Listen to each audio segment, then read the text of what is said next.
Welcome back to Only Talk Sports. We talk sports every single day, or at least we try to. Subscribe to the channel if you want to see more sports content. Hit that notification bell so you never miss another video.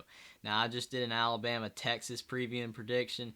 Now we're going to two teams that should be in the same conference. They're in the same state, and they have a rivalry every year, battle for the Cyhawk Trophy, Iowa State and Iowa. Now, this is going to be an interesting game. I know I say it on almost all these, but they're all good.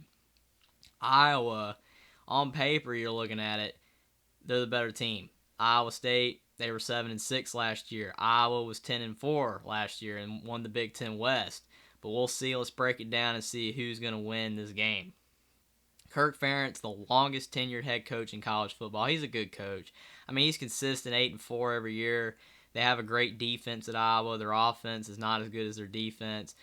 Kirk Ferentz's son Brian has a very boring offensive scheme, but their defense helps Iowa win on most of their games. Spencer Petras at quarterback, nothing special. He just does what he's told basically and just throws whenever it's needed on third and long, and they just ground and pound most of the day. LaShawn Williams at running back. He's a solid running back. He played pretty good last week against South Dakota State. Wide receiver Arlen Bruce IV. He's had to take over the leading wide receiver role since Nico Reganey, another wide receiver for Iowa, is out to start this season.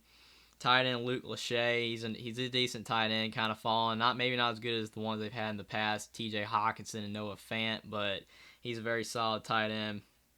Offensive lineman Logan Jones. Iowa's always had a good offensive line. He's not as good, obviously, as Tyler Lindenbaum, but still really good. And linebackers Jack Campbell and cornerback Riley Moss, the pick six machine. They're leaders of a great defense of the Iowa Hawkeyes. They have a fantastic defense. Now, before I move on to Iowa State, though, what really concerns me with Iowa, though, is how bad their offense played in week one against South Dakota State. They won the game 7-3. They didn't score a touchdown. They scored a field goal and two safeties.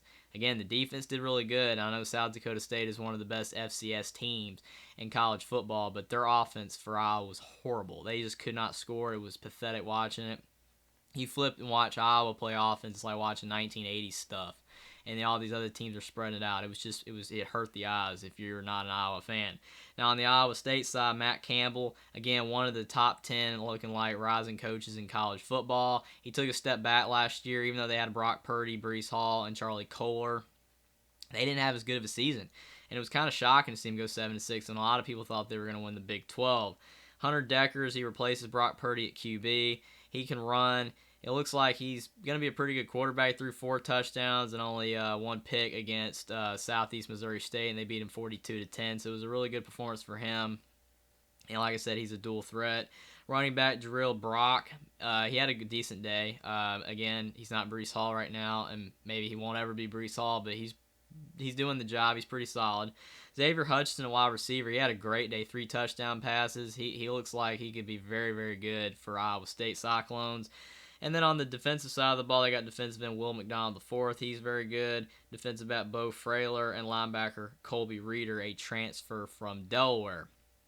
Now again, Iowa State, went 7-6 last year, and Iowa was 10-4. And Iowa has a lot of talented players, especially on defense. And this game is at Iowa. It's in Iowa City, and Iowa State has a hard time winning at Iowa.